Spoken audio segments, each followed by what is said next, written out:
Okay, let's get started. Welcome, everybody.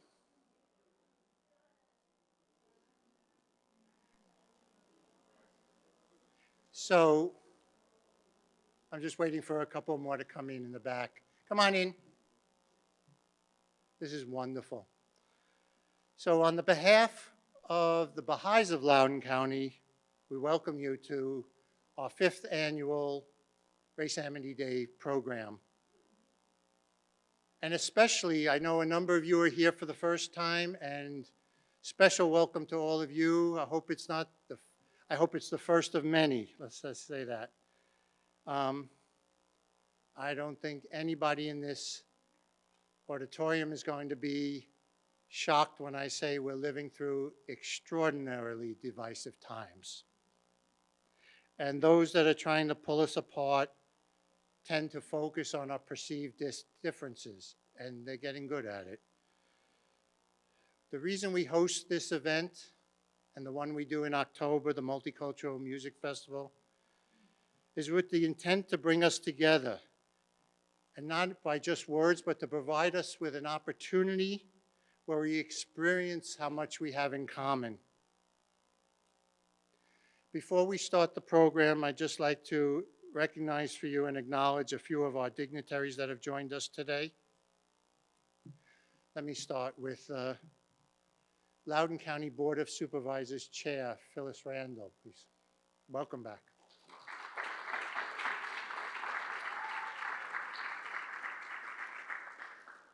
She will be speaking to you later in the program. We also have the Loudoun County Board of Supervisor for the Algonquian District, which happens to be the district we are right now in, Julie Briskman.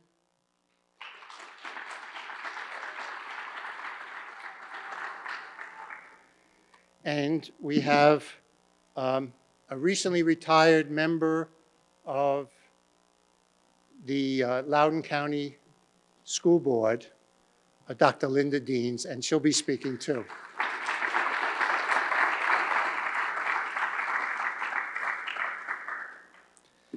Before we move on, two things. The Virginia State Delegate for the eastern part of Loudoun County is named Atuza Reza. Atuza Reza has the distinction of being the first person of Persian descent to have been elected to the Virginia House of Delegates. Last night I learned she's sick and couldn't attend, and she asked me to read this short paragraph to you, so please bear with me.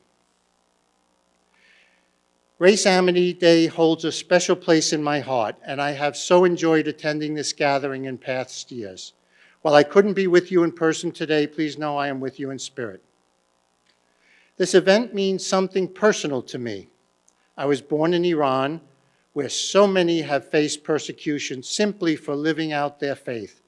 In fact, the human right to self-determination strongly motivated me to run for office and to serve Sterling. The commitment to the oneness of humanity, to racial harmony, and to unity across every line that divides us resonates deeply with the values I bring to work in public service. I look forward to being with you in person next year and every year as we build the more unified, united world that Race Amity Day calls us forward towards. Signed, Atuza Reza, Delegate for Eastern Loudoun County. Also, before we start, I asked Supervisor Briskman to come up and say a few welcoming words. Good afternoon, and welcome to the Baha'i Temple. I'm so glad to see this crowd growing bigger every year. As Mitchell mentioned, my name is Julie Briskman. I'm the Algonquian District Supervisor on the Loudoun County Board of Supervisors. As you know, Amity means friendship. I'm so happy again that the Baha'i Temple has taken on this mandate to recognize Amity Day, and that friendship, collegiality, civility, respect, and kindness are commonly shared ideals. While the U.S. is all of these things, so is Loudoun. Loudoun has grown enormously, actually, about 35% in our last census. And with that, our demographics have changed and become much more diverse, and something I think that we should be very proud of. 32% of Loudoners speak another language other than English at home. 25% of Loudoners were not born in this country. And 46% of Loudoners are either AAPI, African American, or Hispanic. So it is critical that we keep in mind Amity as we govern, educate, and interact with our fellow citizens, because we know that interaction, education, empathy, and friendship are fatal to prejudice. We know that hearts melt in the presence of others' humanity. Our board has been very intentional about developing international relationships to promote business, cultural exchange, and in recognizing and celebrating the multiculturalism that is Loudoun County. So again, welcome and thank you for joining us for this very important event where we celebrate our values of friendship across communities, cultures, and faiths. Thank you. One more thing.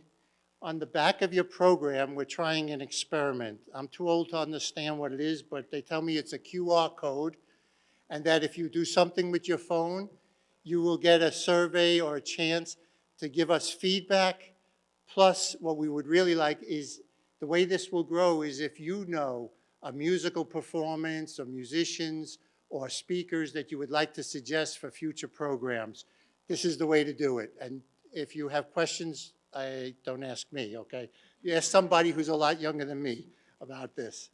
Now we're going to start the program. We start the program with 2 short devotional readings from the Baha'i writings to help us set the tone for the rest of the program, and then I'll be up to introduce the first speaker. Baha'u'llah taught that prejudices, whether religious, racial, patriotic, or political, are destructive to the foundations of human development.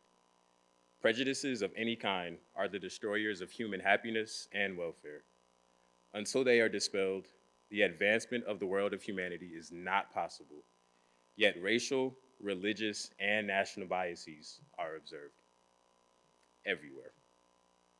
For thousands of years, the world of humanity has been agitated and disturbed by prejudices. As long as it prevails, warfare, animosity, and hatred will continue. Therefore, if we seek to establish peace, we must cast aside this obstacle, for otherwise, agreement and composure are not to be attained.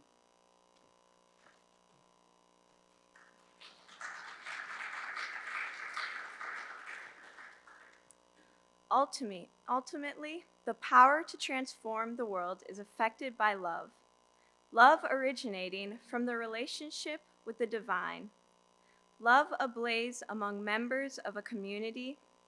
Love extended without restriction to every human being. This divine love, ignited by the Word of God, is disseminated by enkindled souls through intimate conversations that create new susceptibilities in human hearts. Open minds to moral persuasion and loosen the hold of biased norms and social systems so that they can gradually take on a new form in keeping with the requirements of humanity's age of maturity. You are channels for this divine love. Let it flow through you to all who cross your path. And so I'm honored to introduce to you our first speaker, Dr. Linda Deans. Dr. Deans is a friend, and so I looked into her background, and I'll share a little bit about it. She grew up in a small town in North Carolina. Her parents were sharecroppers with modest education, but they instilled in Linda the importance of getting an education. In those days, like Virginia, North Carolina was doing all it could to resist the desegregation or integration of the school system, and Linda went to a segregated school for black children. I actually didn't know this, and I learned it when reading her bio. When the white children in their schools got new school books, the old worn-out school books, the ones that were beaten up, were packed up and given to the black children in their schools. So much for separate but equal, right? I'm not going to share with you all of Linda's accomplishments throughout her long career in the field of education, but I will let you know that it resulted in her having the distinction of being the first African-American woman to be elected to the Loudoun County School Board. Please welcome Dr. Linda Deans. I was on a week's vacation last week and had too much fun and hurt my knee. But I'm going to share with you what it is that I believe Mitch and I have talked about. I am all of those things that Mr. Jacobson said. However, I'd rather be introduced as Linda Fay, a wife of 57 years, a mom of 2 successful daughters, a grandma of 2 extraordinary granddaughters, a mother-in-law of men whom I respect to the highest, and as the light to the many friends and people that I have met throughout my lifelong journey. Currently, I am a member of Holy and Whole Life-Changing Ministries, where Bishop Michelle C. Thomas is the pastor and founder. I played hooky today. Recently, I was a member of the Loudoun County School Board, and I was there on purpose. My purpose for being there was because education provided for me the substratum of my life today. Therefore, anytime that I can loan or lend my services to a public school system, I will do so. Last August, while working for the school board, I fell at the school board office and burst out my teeth. So Mr. Jacobson kept saying, Linda, I said, I can't talk. So this year, I did not have an excuse. I had my teeth replaced. So I'm here, Mr. Jacobson, I'm here.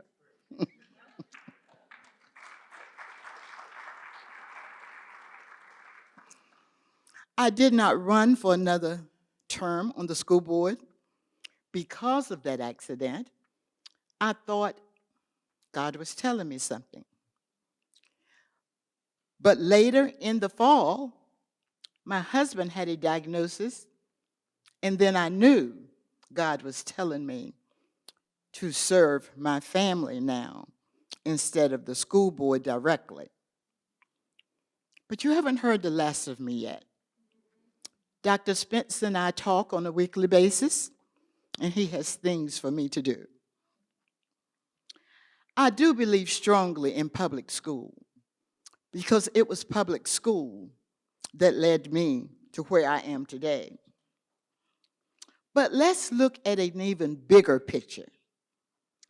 If any of you have ever received an email from me, I hope you read the statement below the signature line.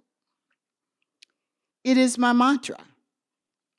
A mantra can be defined as a sacred word or phrase or a repeated slogan or belief.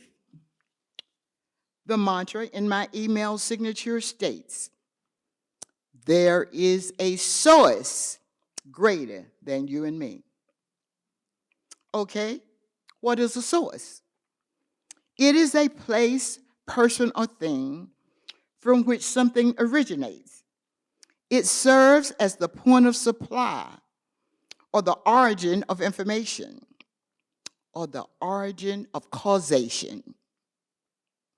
So, if we would consider each person speaking here today, their words are words from their life experiences, and so are mine. I represent the field of education, where I have achieved beyond expectations throughout my career, from 1971 until today. So it is with the other speakers. There is a source greater than you and me. Every season of my life's journey can fit into this mantra. Let's examine just a few. As a daughter, Mitch told you, my father was a sharecropper in North Carolina. Even though I was the youngest of three girls, I was often called upon to more mature responsibilities. When things got hard, my parents sent me, the youngest girl, to babysit and clean the house of one of the prominent white families in the community. I was only 13 years old, but I was successful. The money earned was used to feed the entire family of 8. Can you see where I'm going with this mantra? There's a source greater than you and me. In my segregated high school in the South, teachers allowed me to maintain their attendance registries and babysit their children in exchange for a 15-cent school cafeteria lunch, because my family could not afford the 15 cents for 6 children. Again, the source. While everyone in my class was preparing for the prom, I was being extremely quiet and busied myself in a secluded area of the classroom, away from those conversations. Then my high school home economics teacher called me to the side and told me that someone had left in her room from years before, and that she wanted to teach me how to sew more proficiently. Yeah, right. Someone just happened to leave some white brocaded fabric in her classroom. She and I cut and sewed me a beautiful prom dress for my junior year. Education, teachers, and of course, the love of my life, my husband of 57 years, took me to the prom.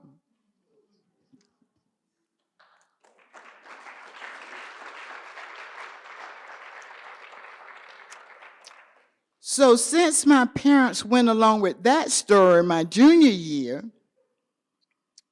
my husband bought me a dress for my senior prom, the dress, the shoes, the purse, and I just let my parents assume that my home economics teacher did it. So the source sent resources for me to attend my senior prom. In 12th grade, while attending my one time per year appointment with the school counselor and hoping for some kind of miracle, she offered me, the poor, marginalized student, applications to work at local textile and tobacco processing factories. I had good grades, but she knew we were poor. In this situation, that counselor did not recognize that the source was already working in my life. But have no fear, that source showed up once again.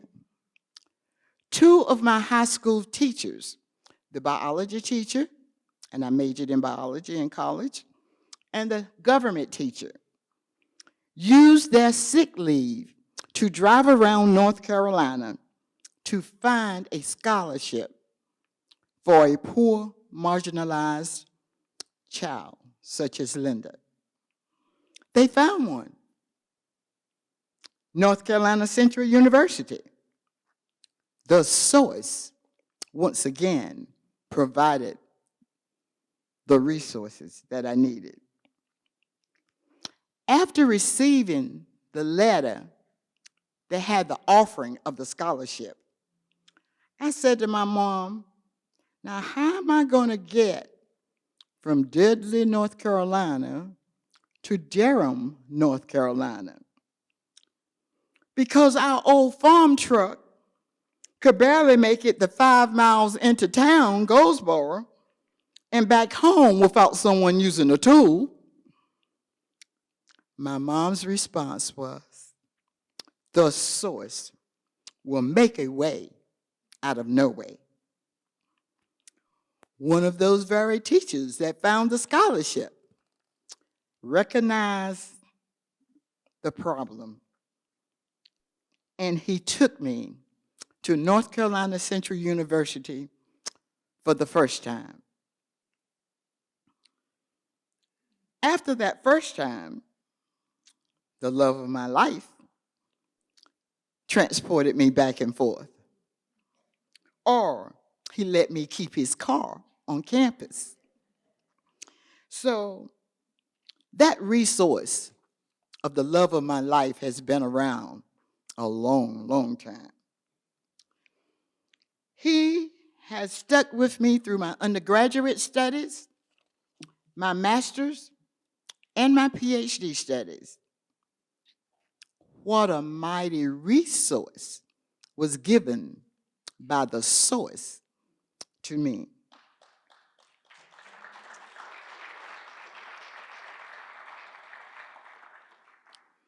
Just as the source gave me a resource at just the right time, why can't the entire Loudoun County community become a resource to the Loudoun County Public Schools? But let me just pause here. Just in case you have not figured out who my source is, I boldly proclaim my source as God the Father, Jesus the Son, and the indwelling of the Holy Spirit. And I thank him. When one of the organizers of this event asked me to speak for a few minutes, he asked me to share how you can become a resource to public education, because I'm so in love with public education.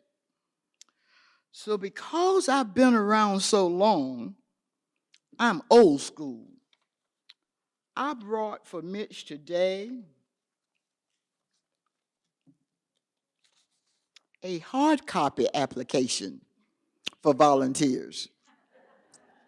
I'm gonna give it to Mitch. He can make as many copies as he wants. But I want you to know that just as individuals made a difference in my life in public schools, you can make a difference in the life of a child in Loudoun County.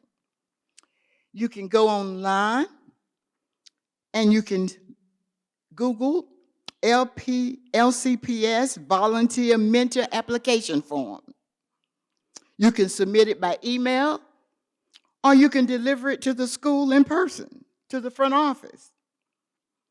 Then you will get a background check. LCPS screens all names against the Virginia State Police Registry. Even me, I just got off the school board in December, and Dr. Spence invited me back to do some things. They sent me through the state police office again. I just got off the board, but that's okay. They won't find anything. You would present a government-issued photo ID after getting your approval, and you will wear a badge each time that you go into a school building. Now, I know all of you have your own lives to live, but you can impact the life of a child, even if it's just one student. Maybe you won't do it through the school system. Maybe you would do it in your community.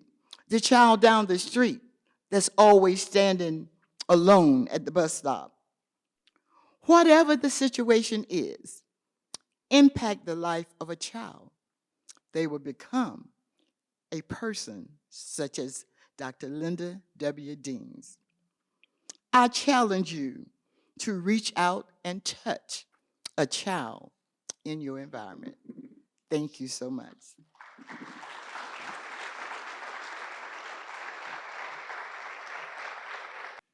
Thank you, Dr. Deans. That was wonderful. Okay. Next, so we have something very special this year, and I'm going to introduce it in a short way, and then there's going to be a video. We have a group from Madison, Wisconsin, founded by Kate Vesley. This is a youth biking initiative. They're dedicated to fostering racial healing and unity. And this year, they are following the route of the civil rights freedom riders from Washington. They're essentially starting here, and they're going all the way to Mississippi. And actually, they have the opportunity, they'll be part of the Juneteenth parade in Atlanta. So their 2-week cycling journey they'll go through this, and they're focusing on awareness of the power and importance of cross-racial friendships. So it's perfect that they're here today. We're going to show you a brief, it's a 5-minute video that they created. It tells their story and their motivation for what they're doing. Then we're going to ask them to come up and so that you can recognize them. But before I close and we show the video, let me just mention, after the program, we have refreshments and socializing, and they have set up a table in the atrium. I'm sure they would be welcome for you to come over and talk to them and learn about what they're doing. So with that, let's show the video. Kavush, go ahead, and then we'll introduce them to you, and then go on. You feel hopeless about the world right now. People all over feel like something is building. Trust is breaking down in a system based on prejudice. For decades, America has had a dominant tradition of dealing with race, racism, oppression, and unequal systems in public discourse. But there is a moral counter-tradition of race amity, the permanent friendship between members of different races rooted in trust, care, cooperation, and shared responsibility across racial lines to work towards the oneness of humanity. No one is born hating another person because of the color of their skin. People must learn to hate, and if they can learn to hate, they can be taught how to love. Nelson Mandela. Many youth, as leaders of the future, see inherent friendship and community as the only constructive path forward. A path Riders for Race Amity took literally. Last summer, 10 youth from across the country rode their bikes from Madison, Wisconsin to Montgomery, Alabama.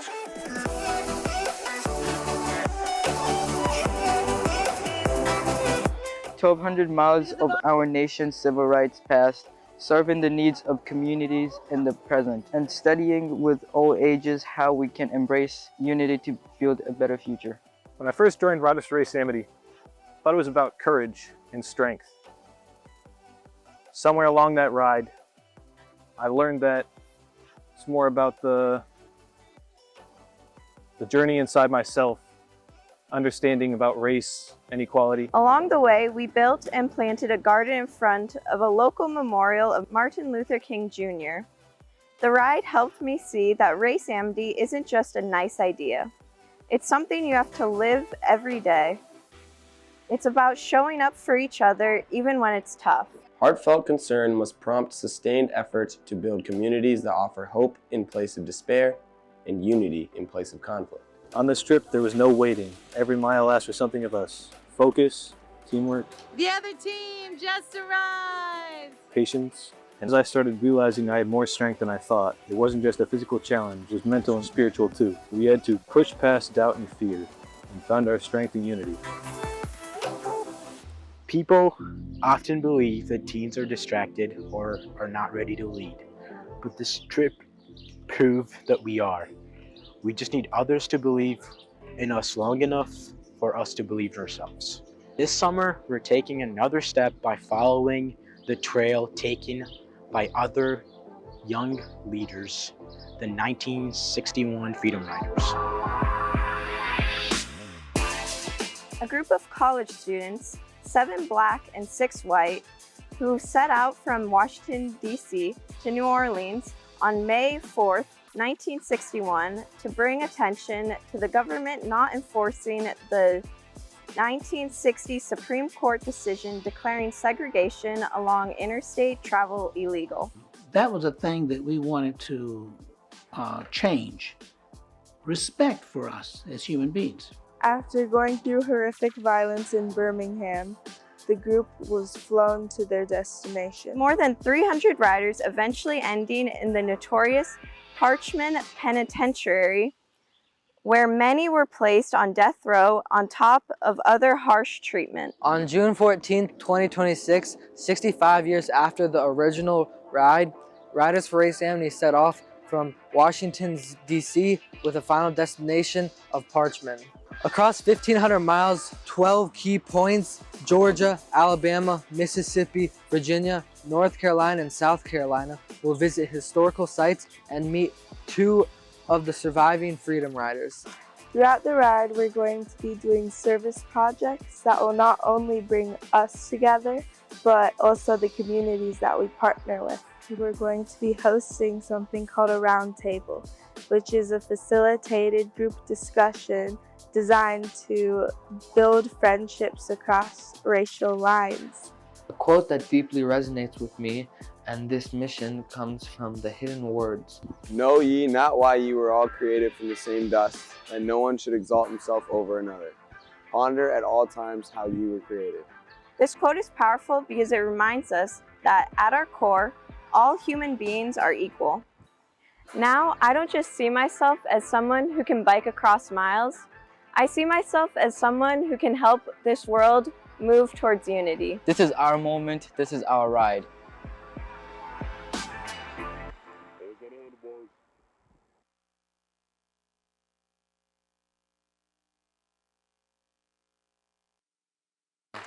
That was the first time I saw it. Kate, come on up with the riders, and so we could recognize you. Come on up, all of you.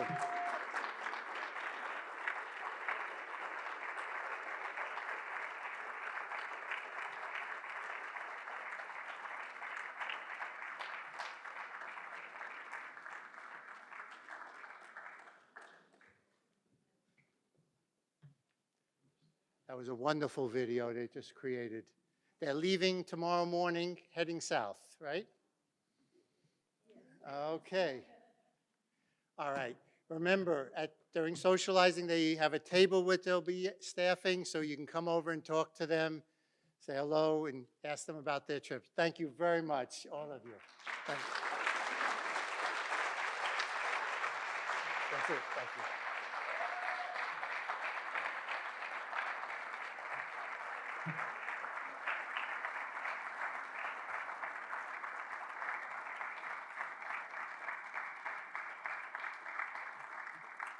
Gloria, I think you're next, right? Good afternoon and welcome. Thank you for joining us this afternoon. So the team reached out to me and asked me to introduce our next speaker. They told me to be brief. Once I looked into all the accomplishments of this person, I realized there is no way to be brief. So please bear with me. I'll do my best. I summarized it to the best of my ability.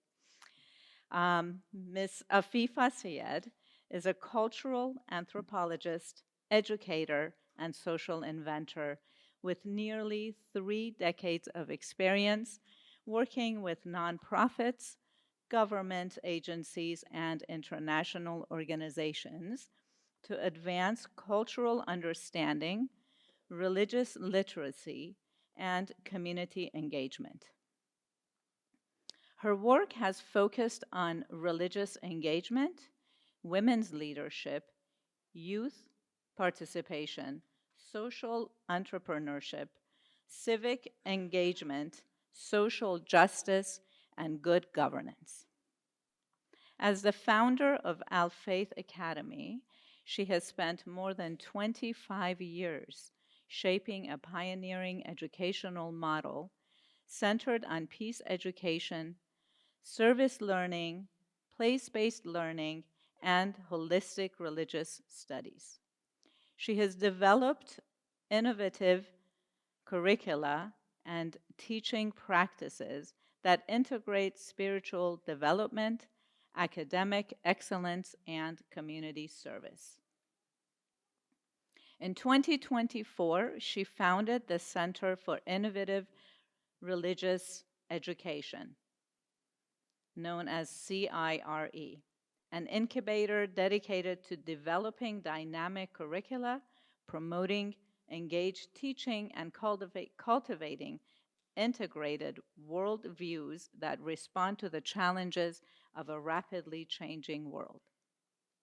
Ms. Afifa has held influential advisory and leadership roles, including serving as a senior advisor at the U.S. Agency for International Development and as a scholar consultant for the Carter Center. She currently serves as a research associate with Cambridge University's Institution on Religion and International Studies, a senior fellow and advisory council member for the Institute of Global Engagement's Center for Women, Faith and Leadership, and an advisory board member of the Ghazali Children's Project at France Vitre. Recognized for her contributions to the educational innovation, religious literacy, and leadership development, Ms. Afifa continues to advance approaches that foster understanding, empower communities, and inspire meaningful social changes. She lives in the Washington, D.C. area with her family and enjoys exploring her creative side as an aspiring potter. With that said, I left it to herself to really talk about herself in more depth. So please help me welcome Ms. Afifa. Oh my goodness. My heart is still racing with that video and seeing you all come up here. I'm so excited about, I'm so excited about the work that the youth are doing. It just, everything else gets kind of pushed aside when young people are doing things. And I could listen to Dr. Deans all day long, and I appreciate you being here with us. Well, today's topics are universal, and they're big, and they can be heavy, and also sometimes too lightly taken. How do we achieve amity? How do we reach our desire to be more equal, more connected, more peaceable with one another? Well, I'd like to bring all this big stuff to the small. I'd like to go from the head to the heart. And in some ways, being inspired by Dr. Deans, I'd also like to take it from the universal to the personal and sort of think about it in a way that, for me anyway, especially in these days and these times, we wonder how to exist and what does that even mean anymore sometimes. As a person born in the country of Kashmir, I come from a long tradition of migration that brings with it fluidity in how beliefs and identities are formed. And some of this has been imposed politically, and I know some of that. Some of it has been natural strands where people in my cultural connections and background for centuries have asked each other to pray for one another in different houses of worship. A Hindu would ask a Muslim, pray for me in your mosque. A Muslim would ask the Hindu, pray for me in your temple, and that was normal, and that was something that wasn't considered out of the ordinary. It's also that continued with my bringing up and my growing up here in the United States. I grew up in a small town called Bloomington, Indiana, which some of you might have heard of. My parents were university students at Indiana University. And so my mom, who is here with me today, inculcated and brought this tradition of connectivity from Kashmir into our home. So at our dinner tables, we always had somebody we didn't know. It was a random person that mom had met somewhere and decided that they needed a home meal, or decided actually that we needed to learn something from this person. So we didn't have this idea of somebody at the table had to look like us, talk like us, think like us, because mom and dad had figured out that there's no such thing. And so that connectivity from a very young age blossomed many things inside of me and my 5 siblings, but at the very least, it connected us to that connection of historical hospitality.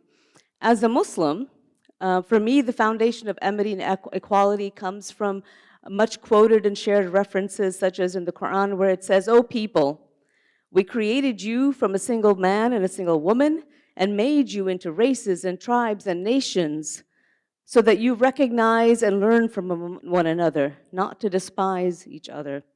And in God's eyes, the most honored of you are the ones who are mindful of Him. God is all-knowing and aware." I'm also very much inspired by the Prophet Muhammad's last sermon. And I suggest all of us that haven't already to look at it, just because it's an important document actually. But in his last sermon, he says, all humanity is from Adam and Eve. No Arab has superiority over a non-Arab, nor a non-Arab has superiority over an Arab. Also, a white person has no superiority over a black person, nor a black person has any superiority over a white person, except in piety and good action. And he concludes his very short last sermon by saying, "Have I delivered my message?" And he asks it 3 times, and people have to say, "Yes, you have," because he says, now that you've heard this message, you have to continue this teaching until perpetuity, so that those who have not met me, which is the Prophet, would know the message as well. So that is me. The Prophet's advice also was, if you see an injustice, you must, and there's no option, you must change it with your hand, which means take action. If you cannot, he said, you must change it with your tongue, which means communicate that injustice to others. If you cannot, for whatever reason, you must feel so terrible about this injustice in your heart that your heart hurts with that. So if you see hatred and you can do nothing about it, if your heart hurts for that hatred, that in itself is a form of worship, and that in itself is a form of confronting that injustice. So we have no excuse when we see an injustice, and there's no way to reconsider our role in that space of injustice. As an American, I have had many teachers through history that have taught me about not just amity as a concept, but as justice as a part of life and a part of our lifeblood that we have as Americans as well, and to give me a sense of justice and equity that helps us understand how to live in these principles. I teach a course on Dr. King and the letter from Birmingham. And many of you know that really well because you are peace and justice activists, but he tells us in that letter that he sends to religious folk. He has some important lessons that I embody because of my connection to the justice work. First, he says, assume goodwill in the people that you are dealing with. Don't assume that they're coming to be doing something wrong. Then he says, number 2, start with empathy. Get them to understand where we are standing so they understand. He asks the question in the letter, have you ever thought your fathers or mothers or brothers or sisters might be hosed down? Number 3, he says, we are interconnected. He says, I am here in Birmingham because the fight for justice does not have a geographic location. Then he says, celebrate good tension. Bring the tension to the conversation. Bring the tension to the room. Don't hide from it. Don't let yourself think that tension is something not to be confronted. And then he says, be extremists in, anybody remember? Be extremists in love And just like we've been hearing so far, that love is what carries us. It carries what we do, but it also carries our souls in a way that we may not remember. And he says, was not Jesus an extremist for love? So the question is not whether we'll be extremists, but what kind of extremists we will be. Will we be extremists for hate or for love? Will we be extremists for the preservation of injustice or the extension of justice? And then finally, we learn from Dr. King, hold the places of worship and the institutions accountable in love. Our institutions now in this time are doing their thing, and many of them are doing the right thing, but many of them we have to bear witness to the fact that they need to be held more accountable. So my personal journey in building a practice of growth comes from the connections to all of these teachers that I've had in my life, and I continue to. So I want to offer, what can we do in our very personal spaces? I won't speak for institutions and for religious doctrine and et cetera, but I want to speak just to what I have been practicing, and now as a grandmother of 4, I get to practice with my little ones because they're the ones that keep us guided. The first, I say, let's be present. Be here, be now, be in the physical space that you're in. Put away those devices, put away the distractions, and be here now. I have a friend who is a famous photographer. His name is Peter Sanders, and he did a whole course on photography. And the whole idea of photography, of course, is to be present. So he's telling everybody through the whole course of it, at the end of it, he says to his group, what was your favorite thing? So this has been a 3-4 day course. And he had 6-year-olds all the way to 60-year-old. So everyone's telling him all the great things. The 6-year-old says, my favorite part of this course is right now. And Peter said, that's presence. He got it. Everybody else was somewhere else. And this kid was right there where he needed to be. So the idea of sitting with our feelings and being present with it and knowing what is around us. Get to know the trees that are in your work area. Get to know the plants that are growing. And there's a saying we have is that everything that ails one of us or a community health-wise, the remedy grows around us. I learned that through COVID when I was taking walks and trying to figure out why are all these kinds of weeds growing. I figured out dead nettle is good for my allergies, and it grows everywhere around me, and that was being present with what's around us. The second thing I want to offer is be open to wonder and awe.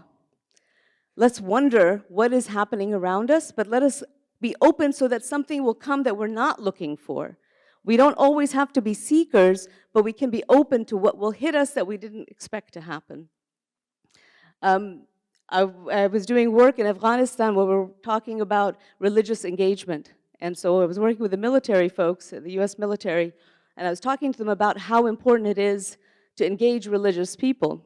So one of them told me, he's in the US Army, and he said, but Afifa, I am having a hard time doing that because I'm afraid he said he had a meeting with the mullahs, they all came. This was in Jalalabad, and he wanted to speak, but then one of them came to him and said, hey, do you believe in God? And our military guy said, I froze, and I didn't know what to say. And I just stood there. And I said, well, why didn't you say something? He said, I was afraid that if I said something contrary to what he believed, that he would kill me. Because in a way, that's what we've been conditioned to do. But we talked about the reason that we have religious engagement with religious folks and so on. So I came back around to Jalalabad after the other cities and work that we were doing, saw the same guy. He said, hey, Afifa, guess what? I said, what? He said, I had that meeting with the mullahs. I said, well, great, what happened? He said, so they all came again, and they said, I said, we're going to talk about this and that, and the same mullah said, hey, but do you believe in God? So our military guy looked at him in the eye, and he said, I'm not sure yet. And I said, well, you didn't get killed. He said, the mullah gave me a hug, and he said, at least you're thinking about it. Let's have the conversation. So this idea of being open to something and having that sense of wonder that, you can't guarantee that there'll always be a happy ending, but the fact that he had that authentic conversation ended up being something positive for them. The last thing I want to offer in terms of our personal growth and upliftment is to be interactive and then be uncomfortable. We are so good at being comfortable, and we are so good with our, whether you want to call them algorithms or you want to call them, whatever spaces we have. But if we are present, if we are open to awe and wonder, then being uncomfortable is not only the next step, but it is the necessary step. We need to be able to understand how are we sitting with the discomfort in such a way that we can reach out and connect with somebody. I don't know if you remember Chairwoman Phyllis, but I ran for office for a district that doesn't exist anymore, the Potomac District. And this was after 9/11, 2 years, I think, afterwards, where people like me were having a hard time being outside. Not being able, a lot of people took off their covering, et cetera, but I don't even know what happened that led me to run for office, except I had a very good friend named Mukeet Hussain, who basically, twisted my arm, ran for office for county supervisor from the Potomac District. My favorite part of that was the houses that I knocked on. I have many, many door stories, but I want to share this one with you. At one point, I was knocking on doors. It was getting to be night. My crew, everybody had to go home, and I said, okay, let me just do a couple more doors, because I really do like the conversations. So I went, and this was the apartment buildings not far from here, actually, knocked on the door, and the door opened. The first thing I saw was a Confederate flag on the back of the wall. I said, oh, okay. And then I'm thinking, what? It's just the flag. Then right next after that was a German Shepherd that jumped out into my face. So I've got a German Shepherd, I've got the Confederate flag, and I'm thinking, yeah, maybe I should just leave. Before I could think about it, my cultural anthropology person kicked in. I was like, this could be interesting. So the next thing that popped up was a bald person with tattoos, a shirtless, tattooed person. At this point, I was like, I could just wave and leave, but I didn't. And I stood there. I felt like I couldn't move, actually. My feet were kind of planted. And I said, oh, hello, good evening. My name is Afifa Saeed. I'm running for county supervisor. I'm here to hear if you have any issues or concerns. I kind of froze, and I'm waiting to see what he's going to say, and I'm thinking he's going to, cuss me out. And I had all the things that I knew that he was going to say, because I was pretty sure that's what he's going to do. Well, he took a deep breath, and he said, you better effing believe I have issues. You better believe that I am going to tell you about them.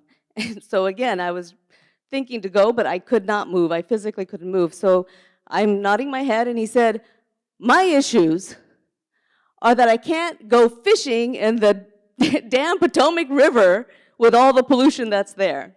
What are you going to do about it? And I just, melted a little bit, and I said, that's on my platform. Let me talk to you about managed growth. And we had a 20-minute conversation, one-on-one, face-to-face, at his door, that stays with me since, right? I don't know if he voted for me, although he said nobody's come to my door before, which I'm sure you've heard many people say, nobody's come to my door. But that connection for me shifted and pivoted something in terms of how I both see other people, but also the connection that I have with folks that I wouldn't otherwise have that with.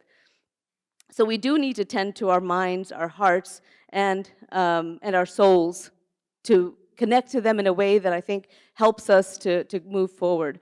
And for hope and for change, we can't sugarcoat what's happening, right? We can't sugarcoat reality. We have to engage the heart. We have to refuse to accept the status quo. We have to create a sense of urgency. All of these we've learned from Dr. King and all of our great teachers.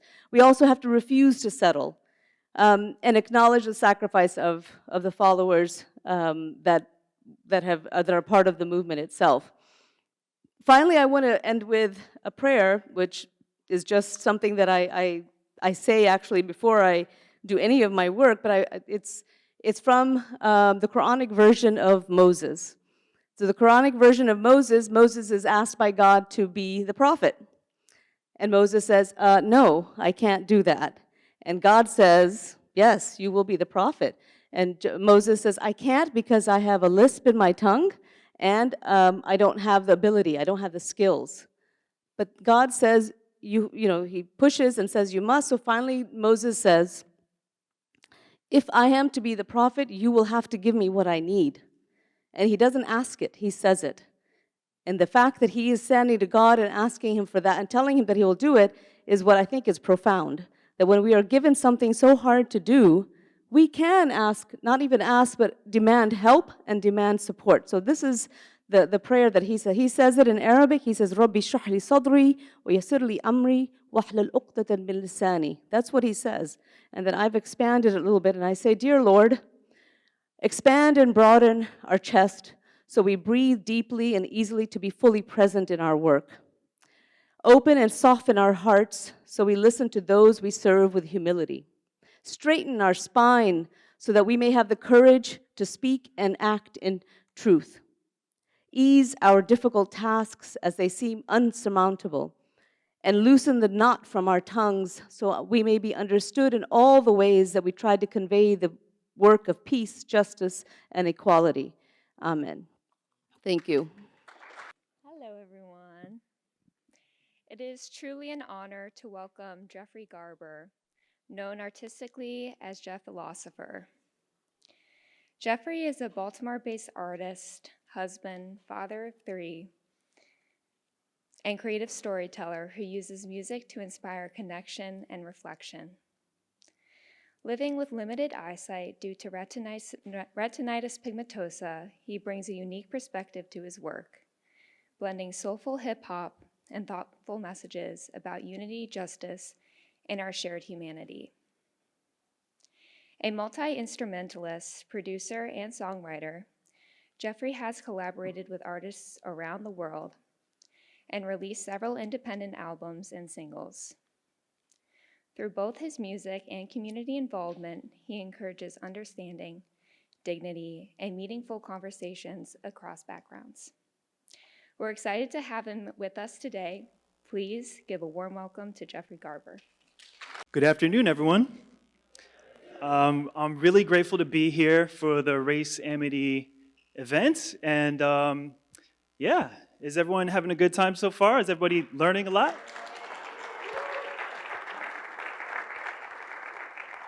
Wonderful. I hope to keep that moving. I'm going to share 3 songs today, and they're all inspired by writings from the Baha'i faith.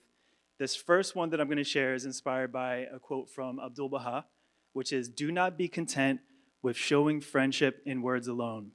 Let your heart burn with loving kindness for all who may cross your path."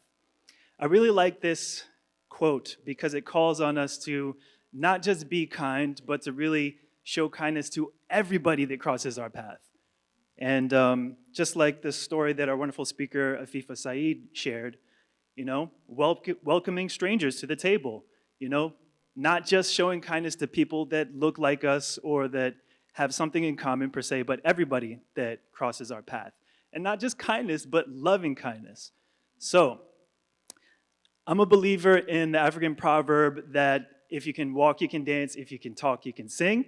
And so I would really invite you to join me on this chorus, and I'll teach you how to do it. It's a call and response. So I'm gonna say, let your heart burn, burn, burn with loving kindness. And then you'll respond, let your heart burn, burn, burn with loving kindness. And then I'll say, for all who may cross your path. And then you'll say, for all who may cross your path. So can we practice that real quick? Okay, so it's gonna go. Let your heart burn, burn, burn with loving kindness. Yes. Let your heart. Yes. For all who may cross your path. For all who may cross your path. Lovely. Okay, we're ready to start this. This is Let Your Heart Burn. Y'all ready? Content with showing friendship in words alone. Let your heart burn with loving kindness. You ready? Imagine yourself in a village, in another world. Let me give you this image. and you travel a far distance, dazzled by alien existence, and you would miss your family, for instance, but in addition, miss human kinship. Oh yeah, this other world is splendid. Well, mankind has a soul that's endless, because we got the power to connect, and the ability to learn, and the potential to evolve and develop more empathy, the power of concern for the well-being of another. That there's what makes us great. Again, I might have to rediscover the advice I'ma take, saying let your heart burn, burn, burn with loving kindness. Yes, let your heart. For all who may cross your path, for all. Yeah. Can I walk this path all alone? No, sir, see, I would not last. Oh, sure, I would get there fast, but I wouldn't get far, make myself an outcast. So, can I get a little help? I mean, can you give your boy a hand? Clap, clap, clap, clap, clap, clap. Yep, I knew you'd understand how human it ever depends on the strength that we're working together. The more than the better. I love my people is everyone. My work trying to show that is never done. In the meantime, I'ma try to be kind, cause I ain't got no time for being meantime. That's a prison for the heart. Been living in the dark, here's a candle. Can you let your heart burn, burn, burn with love and kindness? Yes, let your heart. For all who may cross your path. Let's go for all. Wait a minute. I don't know anyone that doesn't have a story, and I don't know anyone that doesn't have a journey. If I could walk a mile in your shoes, I am sure we would have enough solidarity to make me your attorney. Cause I got your back like massage therapist. I said a job already, I am aware of this. That was my backup plan in case I had bad luck, man. But lucky for us, somebody has my back. If I lose focus or get sidetracked, this is what my hope is, my motivation. Our potential so great when we let our heart burn, burn, burn with love and kindness. Yes, let your heart. For all who may cross your path. For wait a minute. Do not be content with showing friendship in words alone. Let your heart burn, burn, burn with love and kindness. Let your heart. Wait a minute. Do not be content with showing friendship in words alone. Let your heart burn, burn, burn with loving kindness. Let your heart burn. For all who may cross your path. For all cross your path. All right, thank you.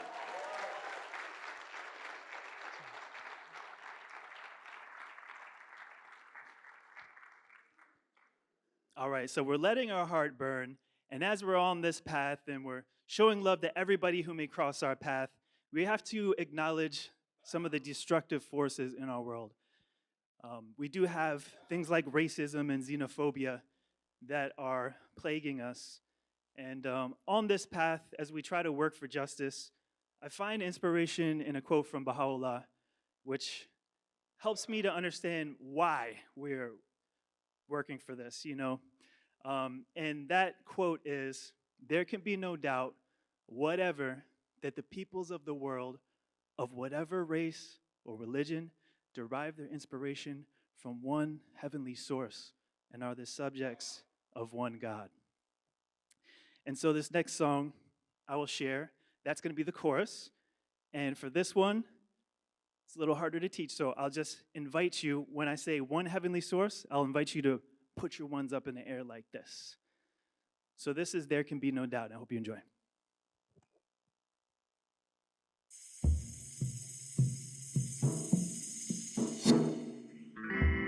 You see how we've come so far, but that didn't come without its scars. My country, I wanna honor you, but I can't defend them things you did that was horrible. No, you feel it, we all need healing, but where do we begin? Cause no laws or legislation's gonna remedy The source is where we need to hone our energy. What if I told you we're closer than we have ever been right now? No doubt, closer than we have ever been. What if I told you that difference in skin, same soul within? Different religion, same soul within. Should we take it for granted then? No, there can be no doubt. There can be no doubt. There can be no doubt. Whatever, that the peoples of the world, hey, race or religion, derive their inspiration from one. Put your ones up. But the pain is so deep, it shouldn't be a secret anymore. The truth is on the street, not breathing anymore. That's why we stay tripping on racism. Gotta acknowledge the forces we're seeing in the world. If you knew your brother was sick, you wouldn't get mad at him. You take him to the doc or administer medicine. But what if he's in denial when the truth is evident? Listen to the heart like a stethoscope instrument. A wise man once told me this: to see heaven in another person's eyes, right? That leaves no room for prejudice. Only a vision that is worth it to strive forever will be. Trying to reverse this trauma on humanity. This is where our work is. Understanding we will never truly fully heal ourselves till we heal somebody else. But listen, what if I told you we're closer than we have ever been right now? No doubt, closer than we have ever been. What if I told you that difference in skin, same soul within? Different religion, same soul within. Should we take it for granted then? No, there can be no doubt. There can be no doubt. There can be no doubt, whatever, that the peoples of the world, hey, let's go, race or religion, derive their inspiration from one. Put your ones up real high. Hey.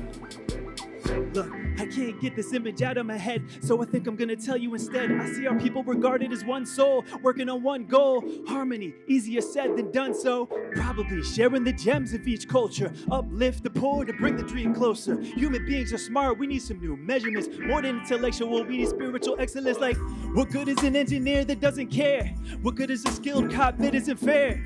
What good is my phone if I'm attached to it? What good is a talent if I don't ever practice it? There's no accident, these concepts are different, but to the critical mind, ideas aren't distant. No, it's no accident that we may seem different, but with the spiritual eye, the beauty's implicit. What if I told you we're closer than we have ever been right now?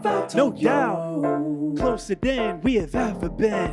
What if I told you that difference in skin, same soul within? Different religion, same soul within. Should we take it for granted then? No, there can be no doubt. There can be no doubt. There can be no doubt. Whatever, that the peoples of the world, let's go, race or religion, derive their inspiration from one. Put your ones up. Subjects of one God. Again, one heavenly source. One real high, y'all.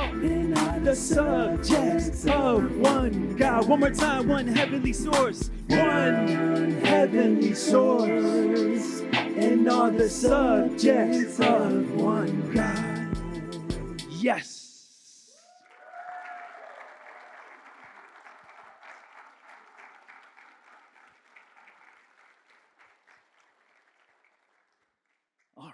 All right. So we're moving along. I've got one more song to share, and I'm gonna invite my wife, my lovely wife, Leah, to come join. She's going to sing on the chorus. Yes, please give her a round of applause.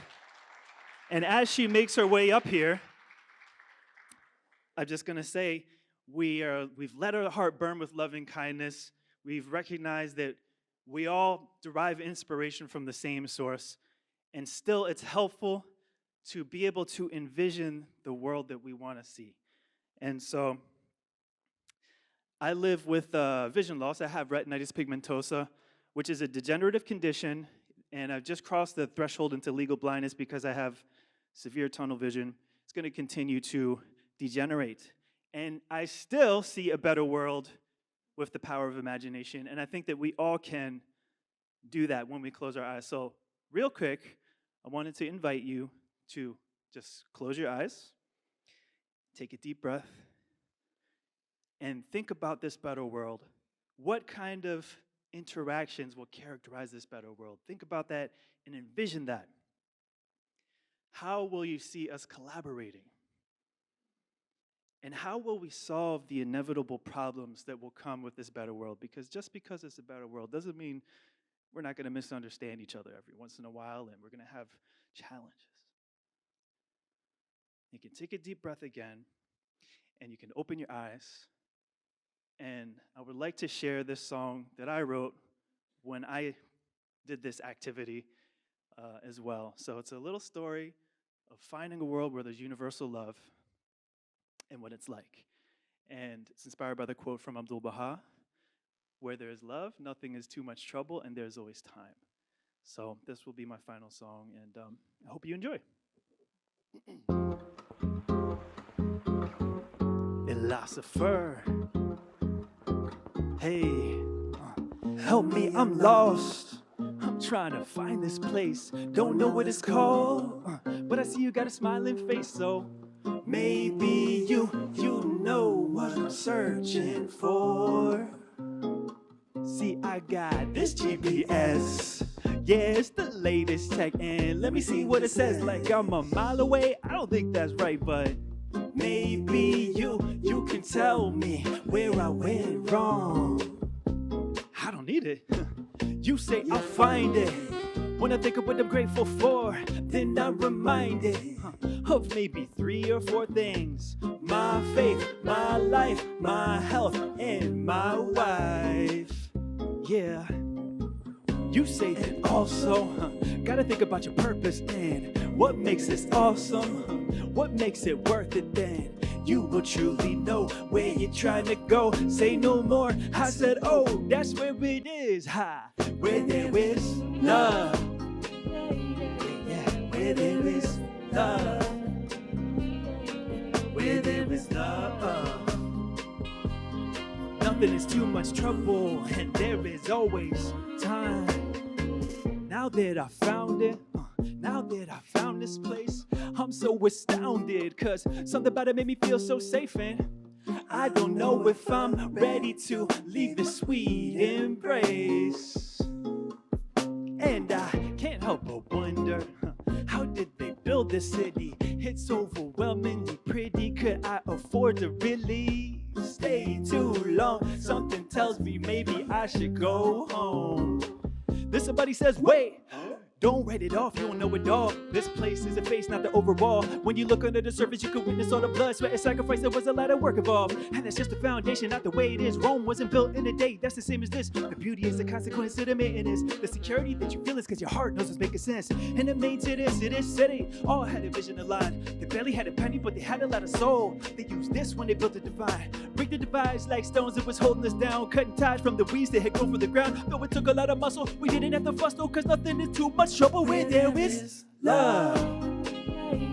Yeah, where there is love. Yeah, where there is love.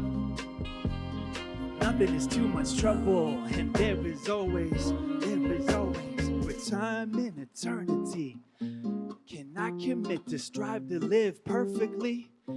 I know my rent here isn't free, there's a service fee. Okay, I'll pay that from the heart, that's the currency. This is worth it, certainly.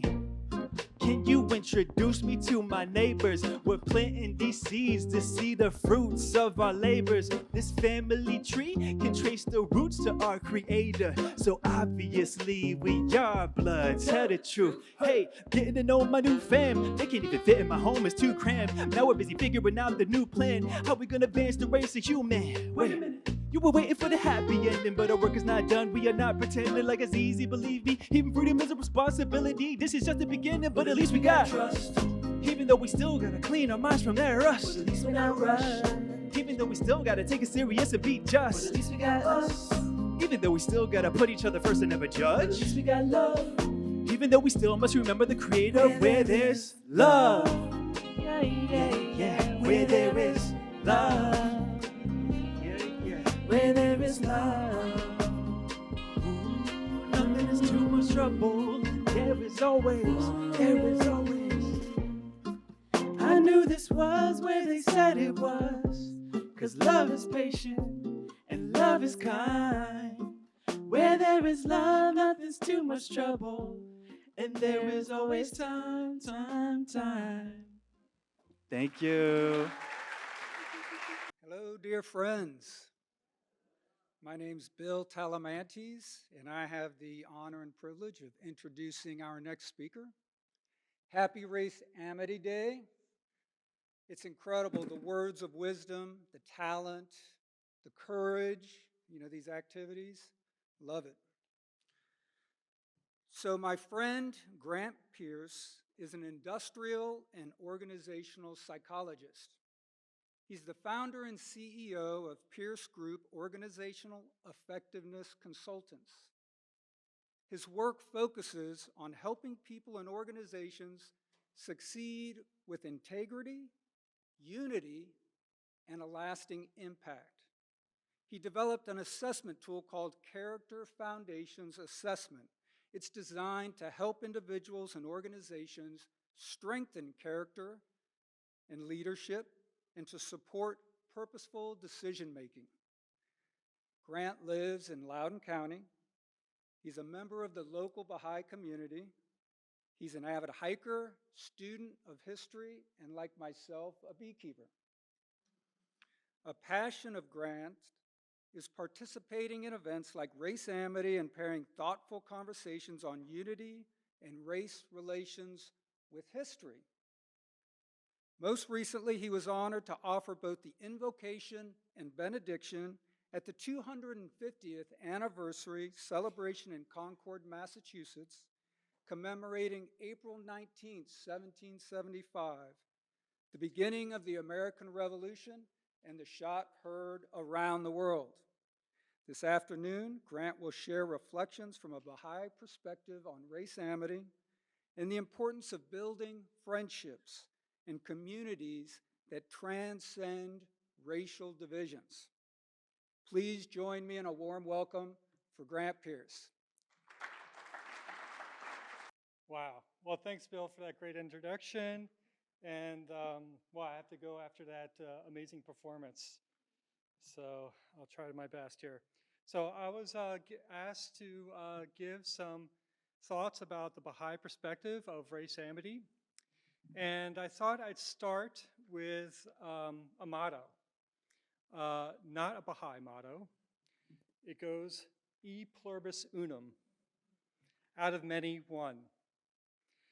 These three Latin words were chosen on the 4th of July, 1776, the very day the Declaration of Independence was signed, as proposed for the Great Seal of the brand new United States of America. Benjamin Franklin, John Adams, Thomas Jefferson, three men who couldn't agree on anything, agreed on this. And it became, for two centuries, it served as the de facto motto of this nation, engraved on our coins and woven into our national identity. It is also the motto for National Center for Race Amity. So I thought it would be a fitting place to begin today. But what does it mean out of many, one? Well, for the founders, it meant many things, but it meant from many colonies, one nation, from many peoples, many cultures, one country. For me, there must be a deeper meaning. Nearly 2,000 years ago, a Roman philosopher, Cicero, wrote in his great book on friendship that genuine friendship is born from amor, love. He believed that when human beings come together in love, they become united without losing their individuality. Different people, different experiences, different identities, yet joined together in something larger than themselves. Friends who come together in love become one. That to me is the deeper meaning of E pluribus unum. My own interest in race amity actually goes back many years. I studied diversity and group cohesion in my graduate studies in industrial organizational psychology. At the time, it was a hot topic, and much of the research showed that diversity strengthened teams, leading to greater creativity, more innovation, better decision-making, and a broader understanding. Made sense? My particular fascination was that when a team begins the same, but then as diversity increased, actually the unity went down. But as diversity increased more and over time, that unity strengthened to the point where it was way stronger than it was at the beginning. I've come to believe that this attraction towards diversity is not merely social or political, it is spiritual. Human beings are drawn towards unity in diversity because it reflects something true in nature. This idea lies at the very heart of the Baha'i teachings and is often expressed through one beautiful metaphor, the garden. So if you wouldn't mind, just play along with me here. Close your eyes for a moment and imagine a garden.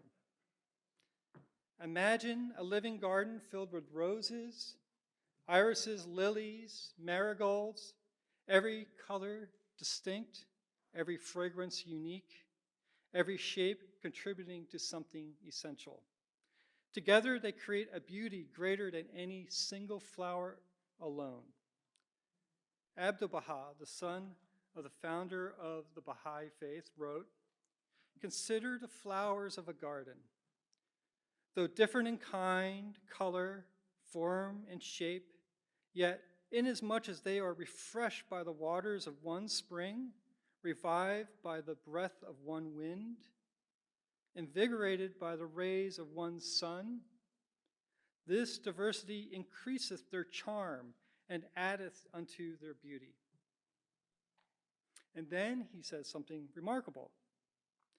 "How unpleasing to the eye if all the flowers and plants were all the same shape and color." He was speaking, of course, about humanity. And he made this vision deeply personal when he said, "Think of them as different colors, roses growing in a beautiful garden of humanity, and rejoice to be among them." Rejoice. That word matters. Race amity calls us towards a genuine joy in one another's presence. It invites us to cultivate the spiritual capacity to delight in the beauty, dignity, and uniqueness each person brings into the human family. Abdu'l-Baha also said, "The diversity of colors in a rose garden adds to the charm and beauty of the scene, as variety enhances unity." So, variety enhances unity. Within the Baha'i vision, human differences become part of harmony itself. Culture, history, language, and experience each contribute distinct colors to the shared landscape of humanity. Diversity becomes one of the ways unity expresses itself most beautifully. Every garden depends upon something deeper than the flowers themselves. All are nourished by the same rain, warmed by the same sun, and rooted in the same soil. Humanity flourishes in the same way. Our unity emerges through recognition of a shared spiritual foundation, that we are members of one human family, drawing life from the same divine source. This understanding lies at the heart of race amity, honoring the richness of human differences while remaining deeply conscious of the ground we share together.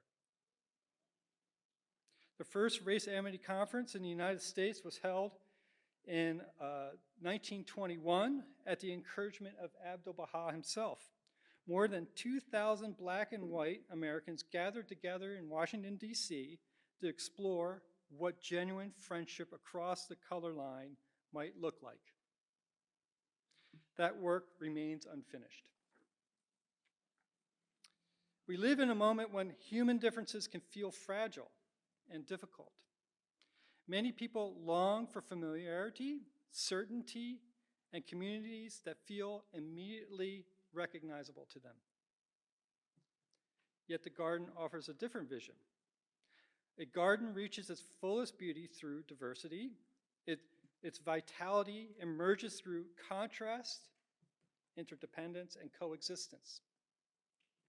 Race Amity Day invites us into that larger vision, into friendship, encounter, understanding, and love across the line and love across every line that has traditionally divided us.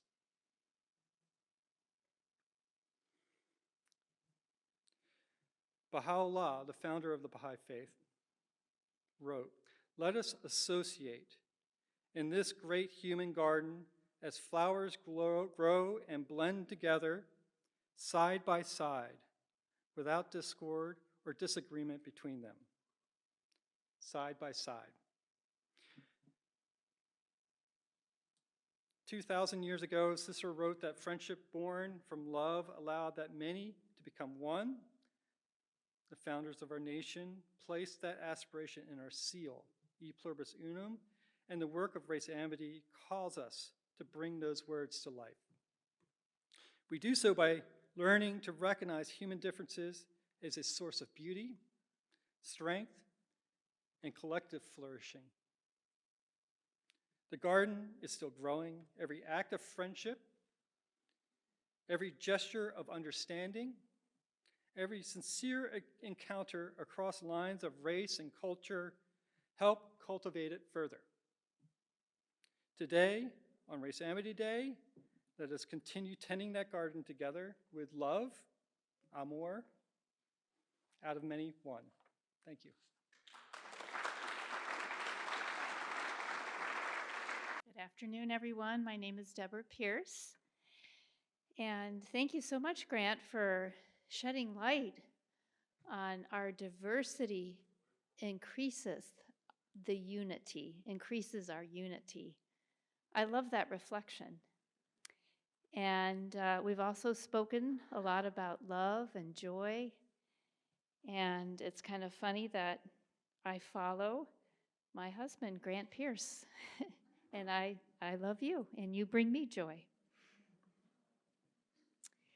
Okay, so with that, it's such a pleasure to welcome Rick Landers and Heartland this afternoon. Rick is, all right.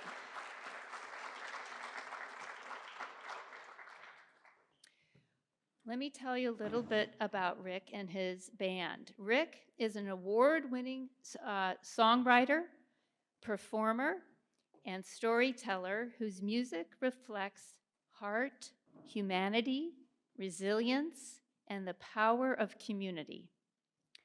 Through the original songs and performances, Rick brings people together in a spirit of connection, understanding, and fellowship. Values that beautifully align with the spirit of Race Amity. Rick's musical journey has taken him from folk clubs and festivals to venues across Virginia and beyond, including appearances at the National Cherry Blossom Festival and the Washington Folk Festival. Joining Rick on the stage are his wonderful bandmates, Ron Goad, Erwin Analik, and Bruce McDonald, and Larry Tapper. Thank you. Thank you so much for giving them a warm welcome. Rick Landers and Heartland. Thank you very much. It's great being here, and I want to thank Mitch One, and two. Deborah and Erwin for inviting us to perform for you today. We've got Bruce, who just came from Florida. He's on piano. And we've got Erwin here, who belongs to this community, on djembe, which is an African instrument. We've got Ron Goad, who's won 7 Washington Area Music Awards for being the best promoter or supporter of DC music, and he's on well over 150 albums playing percussion. And Larry Tapper, who's new to the group, and we have a few others. He plays harmonica, and he's new, and he's fantastic, so we're really impressed with him and very honored to have him with us. So.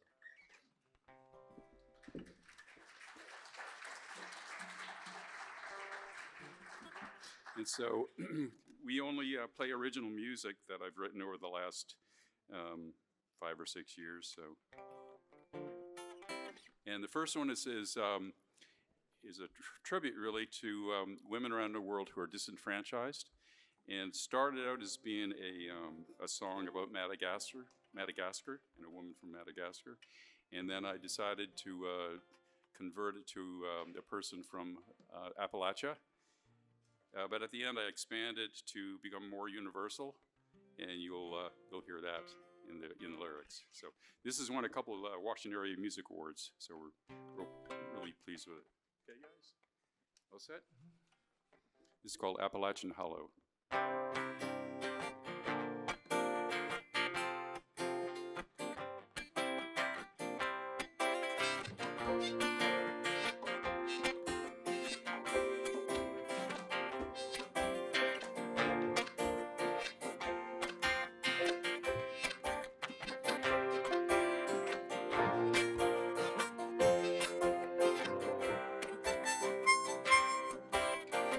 I can see a wounded bird flying high on the wing, and I can feel the mountains move over a millennium, and I can hear the river cry, wash away, she's tumbling, tumbling, as the seasons fly, Appalachian Hollow. In a world where the wells run dry and children are half asleep, there's a tear in their mother's eye. She knows they'll never have enough to eat, and she is so afraid. She dreams she's tumbling, tumbling, as the world parade just walks on by. And she's been trying, and she's been crying.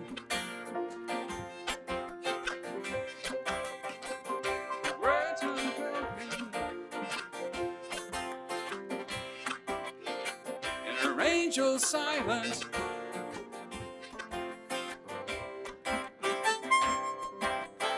She works her fingers to the bone, a child at her breast. The girl's so all alone, her heart's broken so many pieces, and she's so afraid. She dreams she's tumbling, tumbling, as the world parade just walks on by.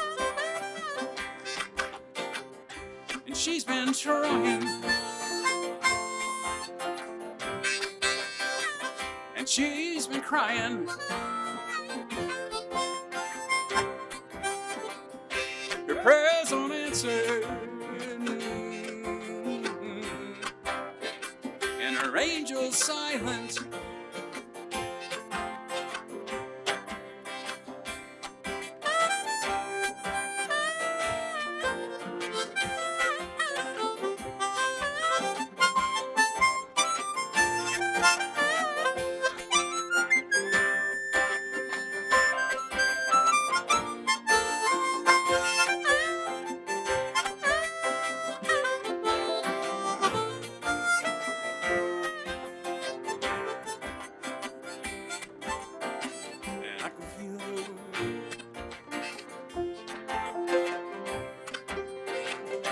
See a wounded bird flying high on the wing. I can feel the mountains move over a millennium, I can hear the river crying, wash away, she's tumbling, tumbling, as the waves by an Appalachian hollow. In Rio de Janeiro, in Antananarivo, and in the heart of Aleppo. Anywhere you go,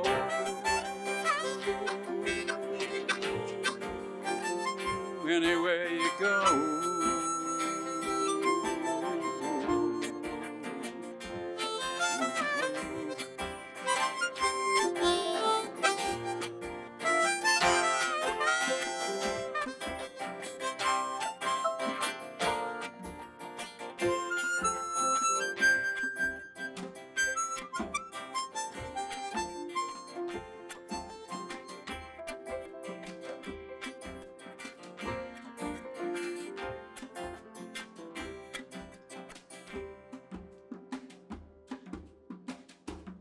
Song's over, you guys.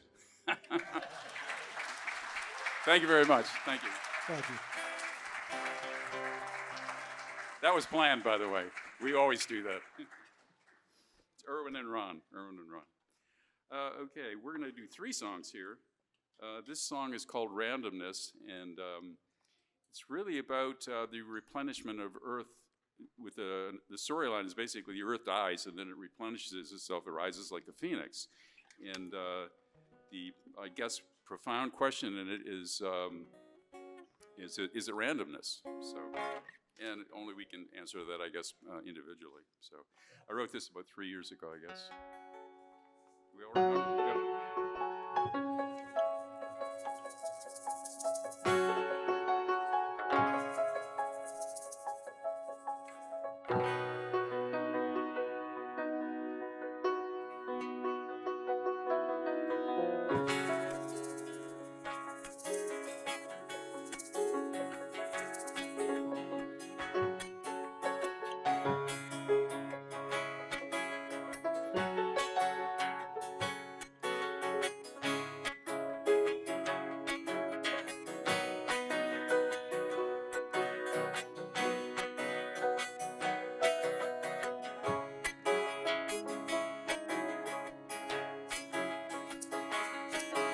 I saw a little bird falling from the sky. I felt a small rumble there beneath my feet. And everything's moving faster than it should in my universe.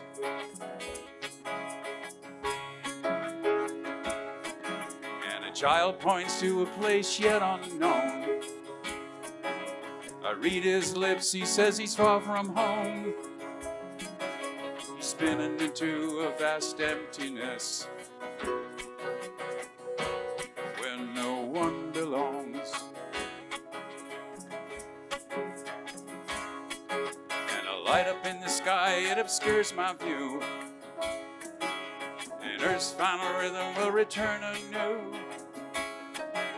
allowing me and you. Such innocence.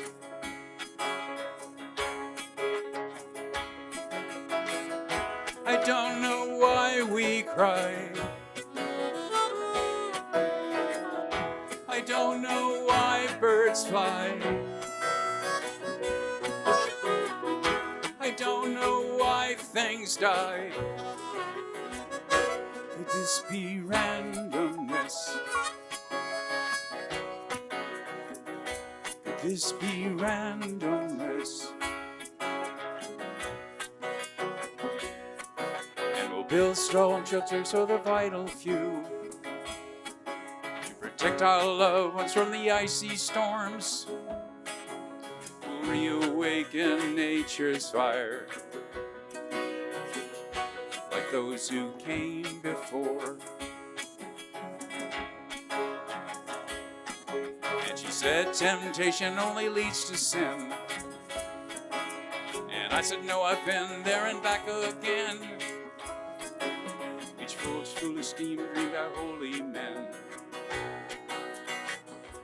lost in some wilderness.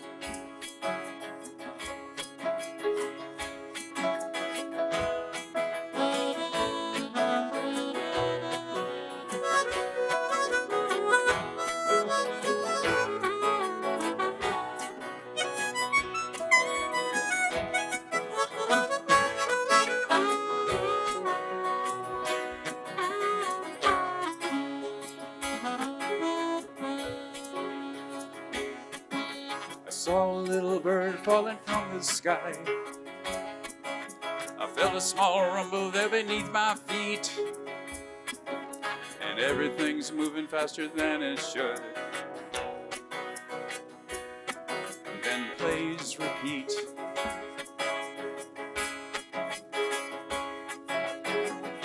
I don't know why we cry. I don't know why birds fly. I don't know why things die. Could this be randomness? Could this be randomness? Could this be randomness?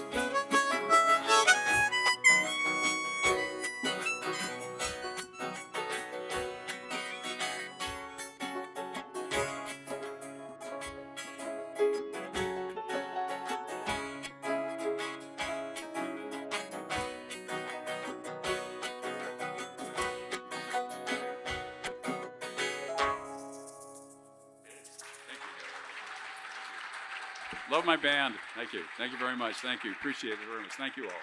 Thank you. Thank you. By the way, Rick also performed at the Embassy of South Africa because of a song he wrote in honor of Nelson Mandela. We're not going to do that song today, but I want to encourage you to go to ricklanders.com and you will enjoy it. I don't know if I recorded it then. I'll try to do it in the next few days. Okay. And hopefully if we get back here around September, we'll do that song. So. All right, this song is a little bit more upbeat than those.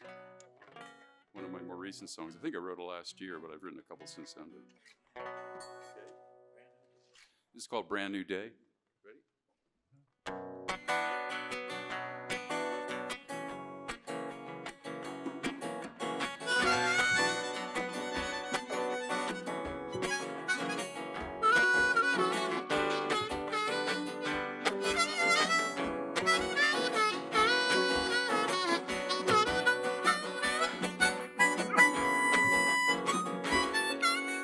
Sitting with my one true love on this mountain top.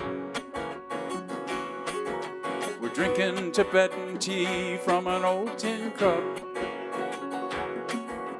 We can fly away.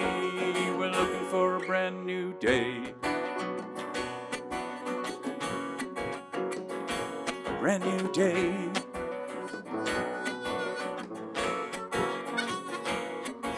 She said she's always living her life, she's always giving in.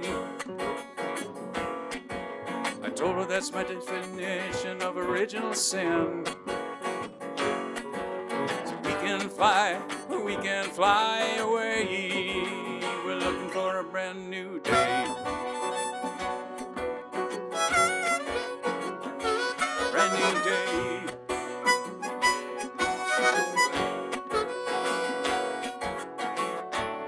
She sits beside me now, she says, we'll never part.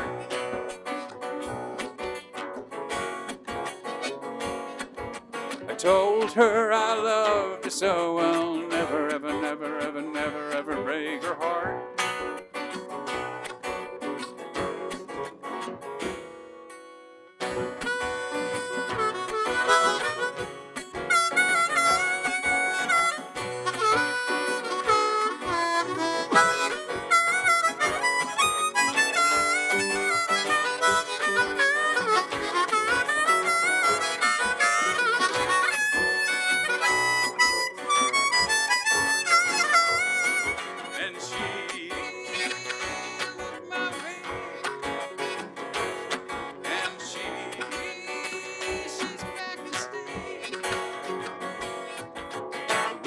fly away.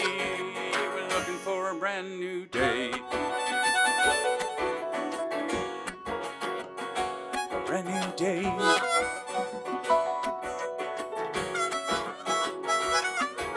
She said she loves spinning on this carousel. Some days are heaven, some nights are hell. We can fly away. We're looking for a brand new day.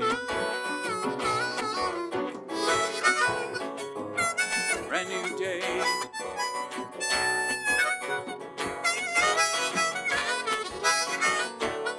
She sits beside me now, she says that we'll never part.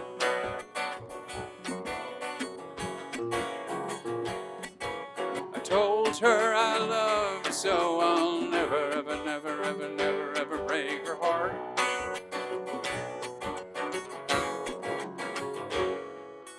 Sitting with my one true love on this mountaintop. We're drinking Tibetan tea from an old tin cup. We're gonna drink it up so we can fly away. We're looking for a brand new day. Brand new day.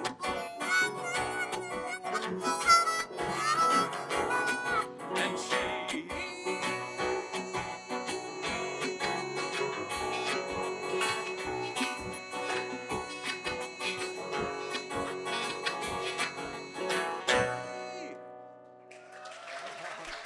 Thank you very much. Thank you very much. Where's Jeff? Where'd Jeff go? Really Thank you, like Jeff. to You sounded thank terrific. the wonderful sound crew back there. You can see them if you turn around. They are really, really wonderful. Thank you. Thank you very much.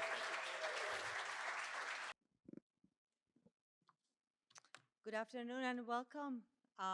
It seems like this year we're competing with the World Cup, but I'm so grateful for those of you who could make it today.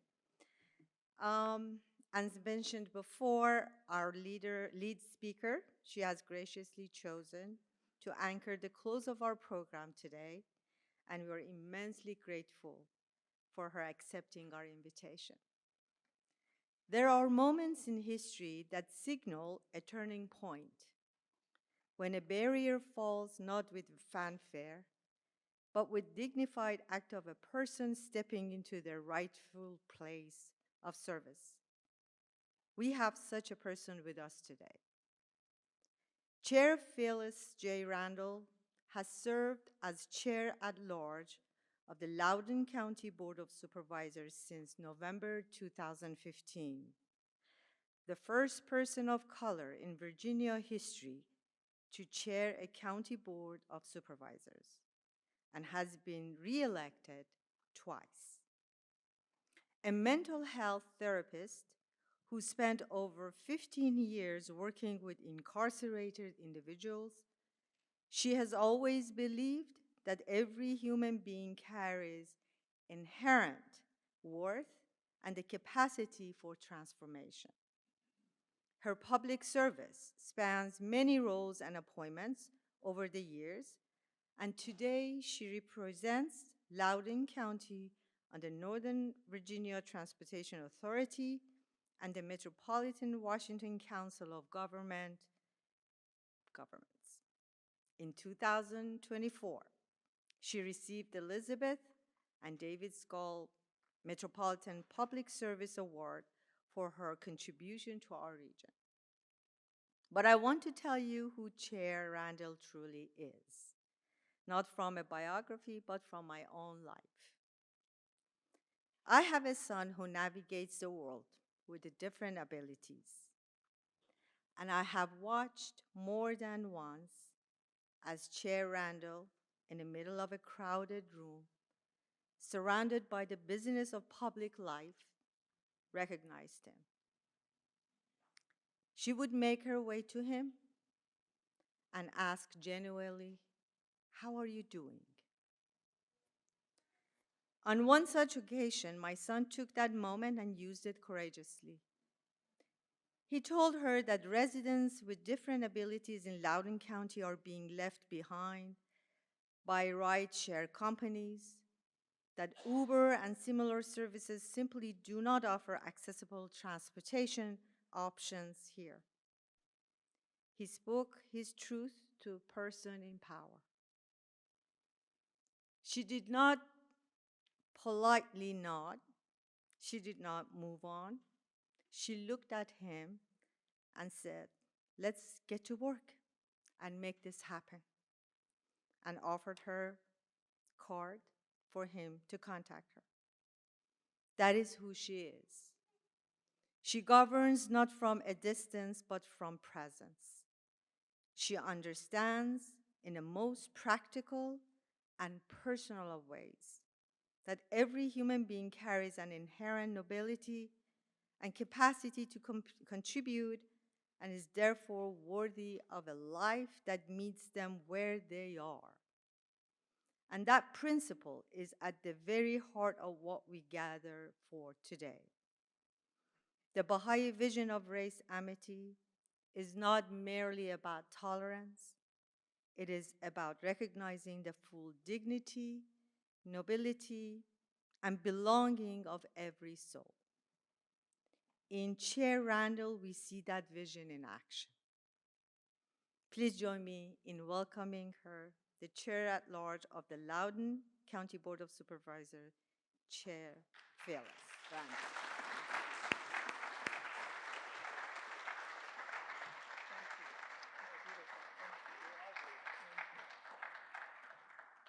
Well, I don't know if I've ever had a kinder introduction. Thank you.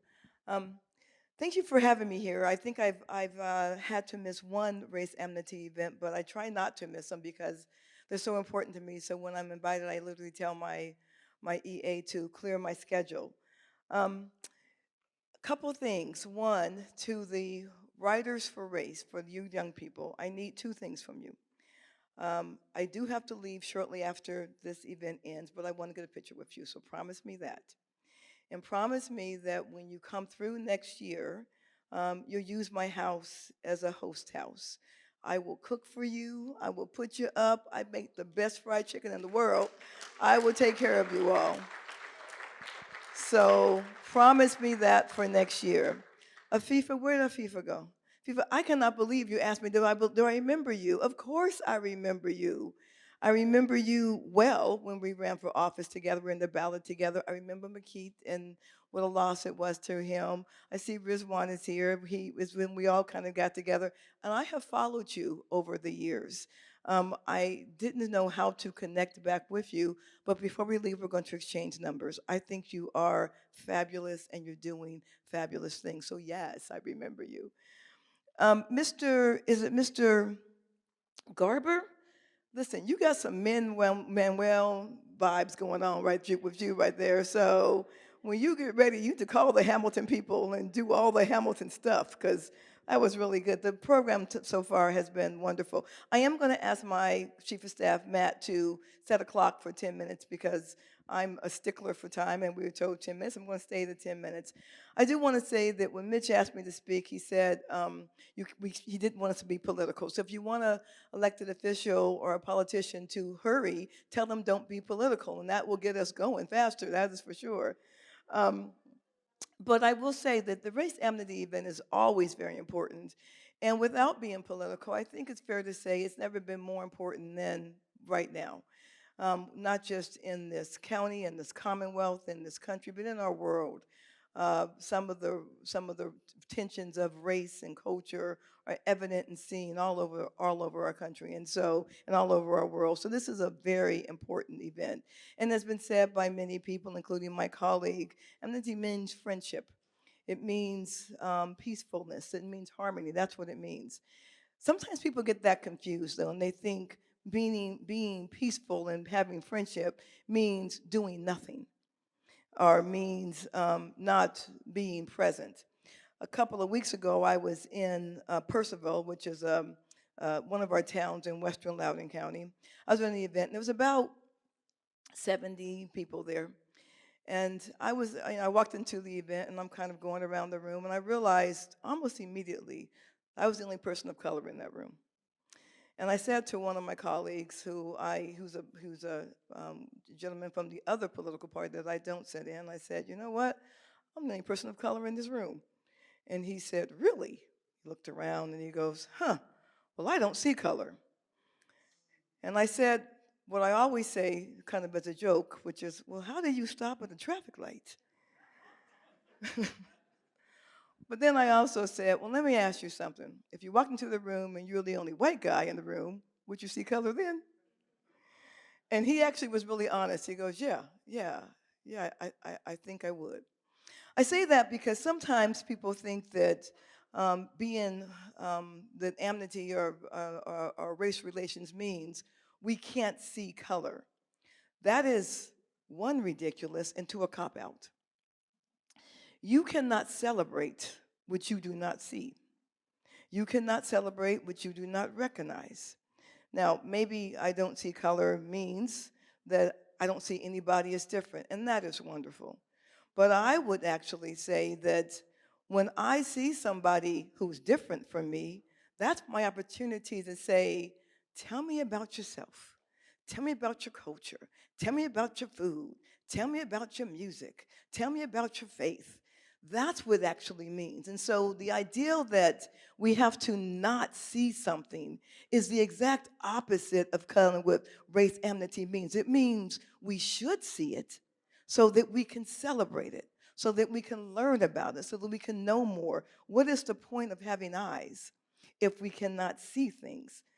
You know, when I think of what I see when I see people, I know that I have talked to people and I've said to somebody who was Sikh, tell me why you wear a turban and a bracelet. I have asked to a woman who was Muslim, tell me why you wear the hijab. And they've told me, and they've talked to me.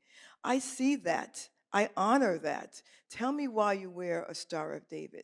Tell me why you have on a Christian cross. Tell me about what you need from me as you are in a wheelchair and you probably have some accessibility issues that I need to handle and look into. Tell me about yourself.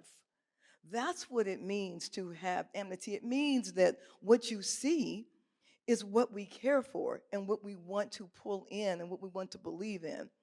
When I was in college, I had a suite mate. You know how you have two roommates and you have a bathroom and you have two more roommates and that's just for people on the other side, that's your suite mate. So my suite mate was a lovely young woman from a small town in Kansas. Her name was Marie.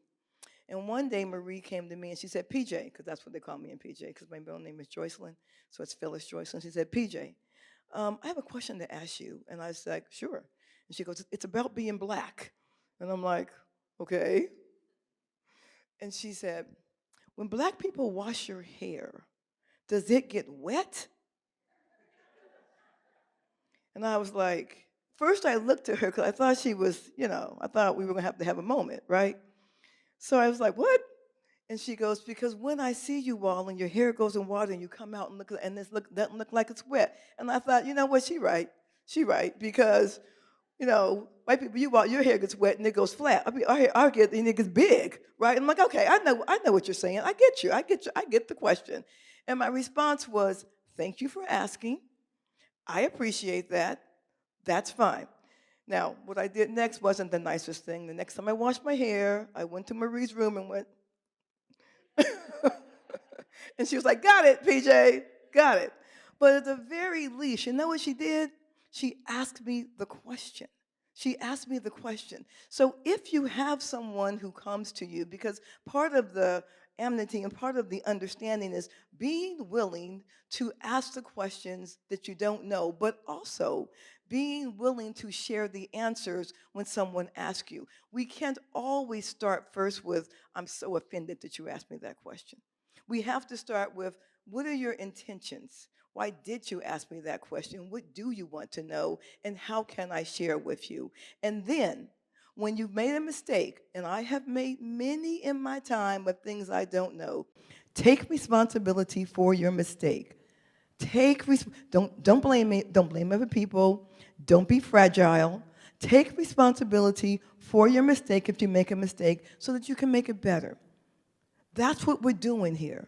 So the idea that you don't see race, that is, or you don't see color, that is ridiculous. The idea that you can't ask questions, that is ridiculous. The idea that you can't answer questions, that is ridiculous. We are here to do all those things. We will not ever learn from each other if we actually don't talk to each other. Not in a disrespectful way, not in a harmful way, not in an accusatory way, none of that.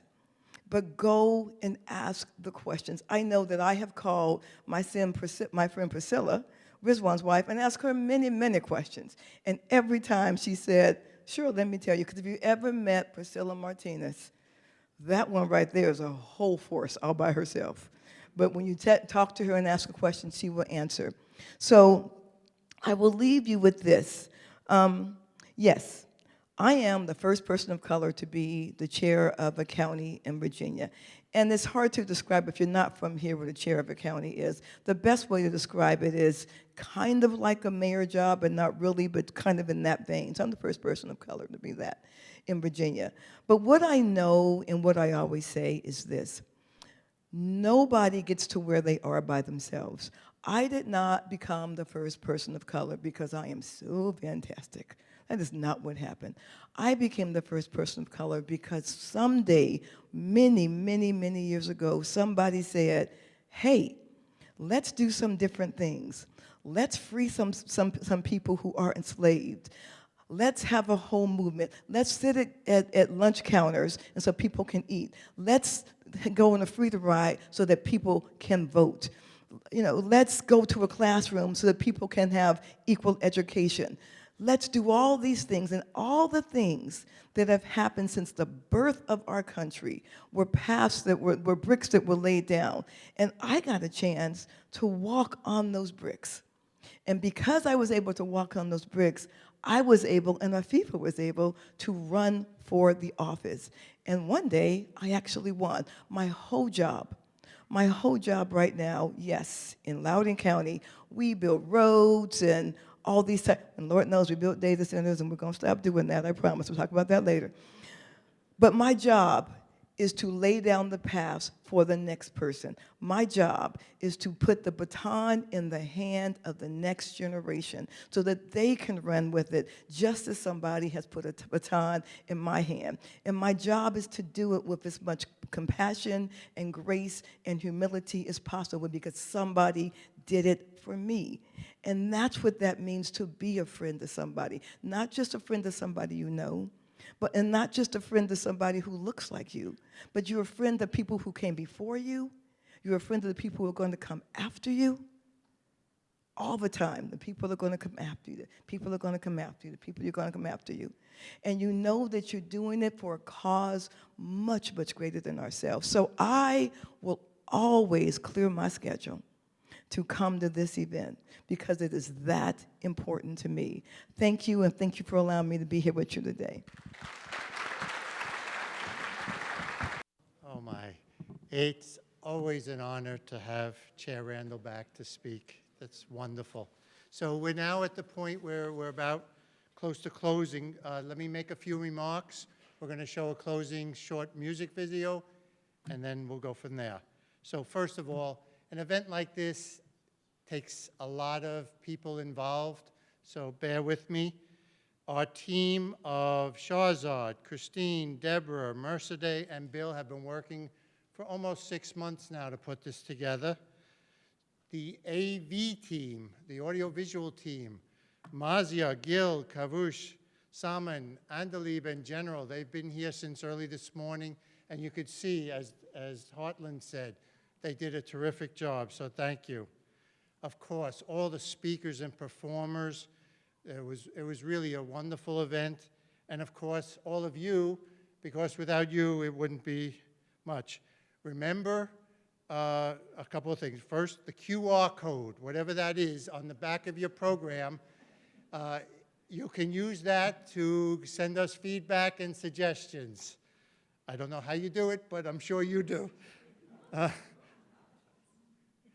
Also remember, these folks, these young people from Riders for Race Amity from Madison, Wisconsin, they have a table set up with a banner in the back there. Just go over and say hello, talk to them. I'm sure they'll love it. Before I end, when I introduced the dignitaries, there was one who was not here that I would. Rizvan Jaka is the current chair of the All Dulles Area Muslim Society, or Adam Center, which happens to be, if I get this right, the second largest mosque in the United States with some 30,000 members. Please welcome Rizvan.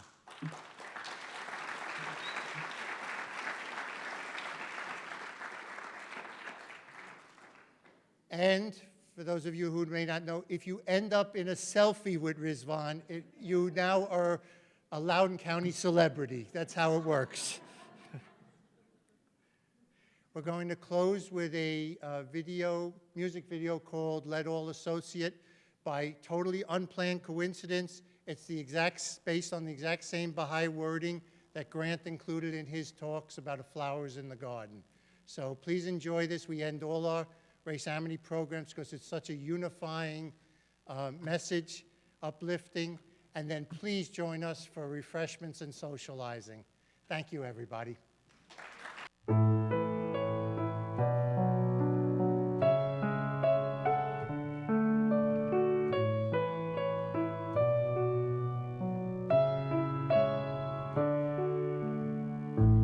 Let all associate, therefore, in this great human garden, even as flowers grow and blend together side by side.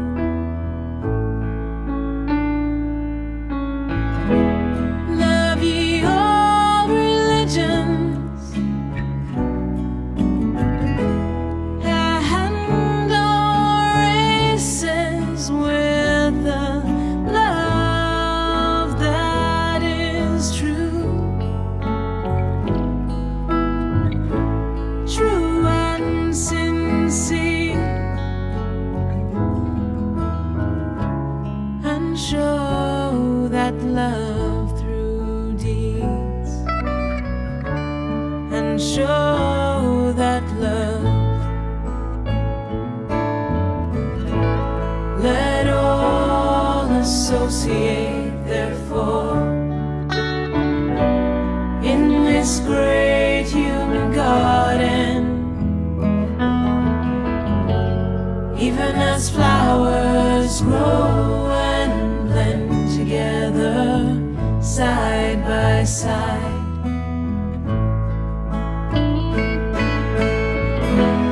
The tongue of grandeur hath however in the day of his manifestation proclaimed it is not his to boast who loveth his country, but it is his who loveth the world.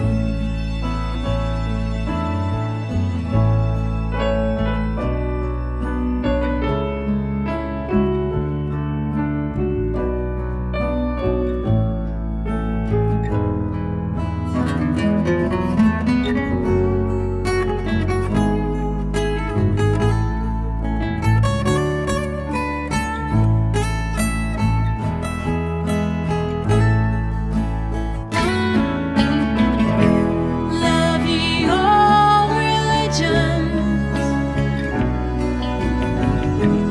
and all races with the love that is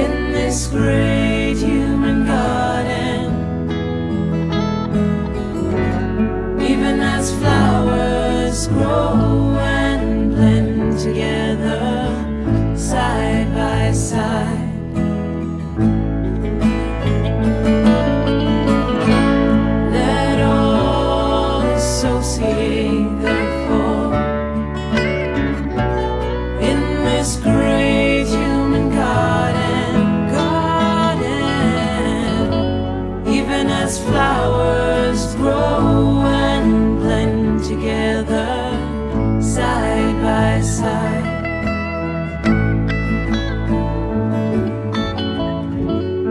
Even as flowers grow and blend together side by side by side.